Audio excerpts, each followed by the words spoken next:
Nu, tā sveicināti vēlreiz.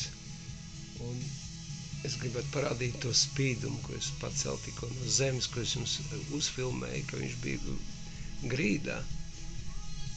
Iepriekš viņš tur nebija bijis, un tagad es jums gribētu parādīt viņu, kā es teicu, nu, tūplāna. Un kā viņš maina krāsas.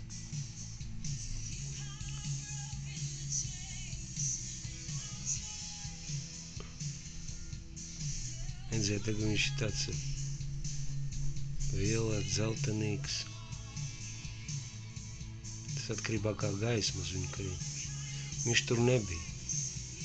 Es tur visu dienu staigāju dienām garām un nekas tur nebija. Un vakarā. Un tad tas jau trešo dienu, kad Dievs dod tādu vienu lielu spīdumu, vienu šādu. Ir trīs veidi spīdumi. Ir tādi, kur paliek grīdā, pavisam mazi, kurus nevar paņemt rokās. Viņi tur ir un viņi tur ir mēnešiem. Viņi tur spīd. Viņi ļoti, ļoti sīki. Viņi paliek tais porās. Tad ir tāda zelta krāsā, tādi mazi, kas ir pavisam tā kā putekļi, tiešām putekļi. Tad ir šī tāda liela.